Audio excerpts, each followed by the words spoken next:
keadilan sosial bagi seluruh rakyat Indonesia yang mana? Bismillahirrahmanirrahim. Assalamualaikum warahmatullahi wabarakatuh. Salam kedaulatan rakyat. Sahabat semua, kita dengar ya, kemarin Pak Luhut bilang bagi orang yang usianya di atas 60 tahun, sebulan ke depan untuk diam di rumah saja. Nggak usah kemana-mana. Termasuk opung dong.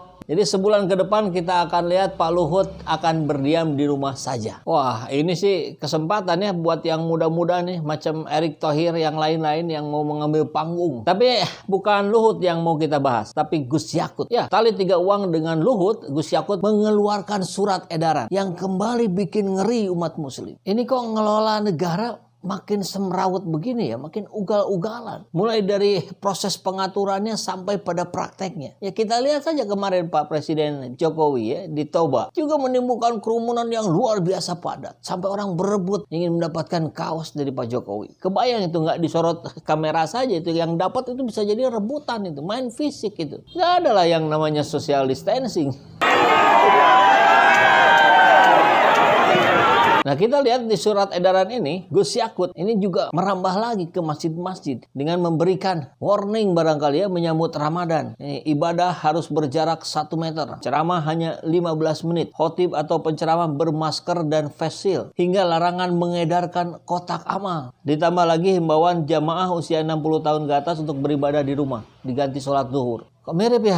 Kejadiannya sama tahun kemarin ya, pas jelang Ramadan juga itu. Ya kita tahu ini kondisinya bukan di Indonesia. Ini global di seluruh dunia. Tapi kita tahu juga situasinya setiap menjelang masuk Ramadan ya begini. Padahal kita tahu Pak Jokowi sendiri pun bilang Omikron ini tidak terlalu berbahaya. Dia seperti flu biasa saja. Cukup istirahat di rumah saja. Tapi lantas berita-berita yang beredar, penambahan eksponensial dari jumlah orang yang terpapar Omikron. Wisma Atlet semakin penuh. Ini terus simpang siur. Pada saat di negara-negara lain justru itu disambut dengan gembira Omikron. Karena ini adalah akhir dari pandemi. Dan sudah menjadi flu biasa. Tapi kemudian kita dengar juga PPKM akan diperketat, masjid dibatasi 50%. Surat edaran nomor 4 tahun 2022 ini jelas menuai pro kontra. Kita lihat lagi kemarin, Nataru itu bisa dilakukan dengan maksimal, dengan biasa-biasa saja. Bahkan Imlek pun kerumunan. Surat edaran ini dimunculkan justru pada saat yang sama Pak Presiden sedang berkeliaran. Sedang bekerja mengunjungi daerah-daerah yang justru di situ tercipta lagi kerumunan.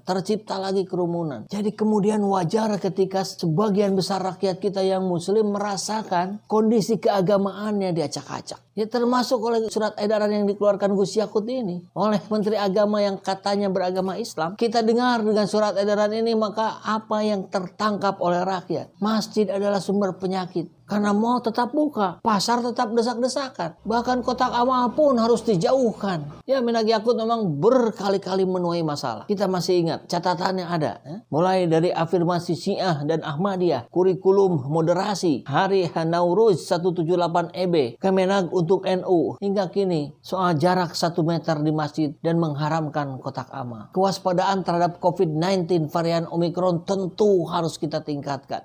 Tentu harus kita waspadai. Saya sepakat dengan itu.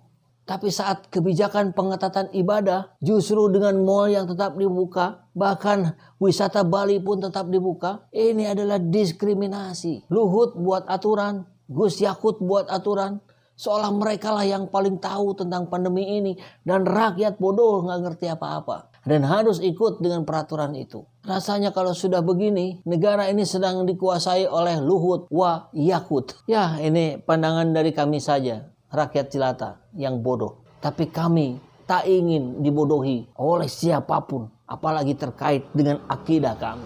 Adillah pada kami tak bodoh, meski memang kami tak pandai. Lantas yang menjadi pertanyaan, keadilan sosial bagi seluruh rakyat Indonesia yang mana? Sejak kami membuka program renovasi masjid, tidak hanya donasi yang kami dapatkan, tapi juga informasi dari berbagai wilayah di Indonesia yang menyampaikan bahwa kondisi masjid di daerahnya sungguh sangat membutuhkan bantuan karena kondisinya yang tidak layak. Apalagi masjid, rumah Allah, tentu harus kita jaga dan kondisikan sebaik mungkin. Dan perlu kami informasikan bahwa target pertama untuk renovasi masjid ini ada di Masjid Al-Hadi di daerah Cicadas, Kota Bandung. Setelah itu, insya Allah kita akan mulai merambah ke masjid-masjid lain. Dan dikarenakan memang donasi yang terkumpul untuk renovasi masjid belum mencapai RAB yang sudah dibuat, maka kami masih tetap membuka peluang kesempatan ibadah buat sahabat semua berwakaf di jalan Allah. Insya Allah kami akan menyalurkannya tepat sasaran. Jazakumullah khairan katsira. Assalamualaikum warahmatullahi wabarakatuh.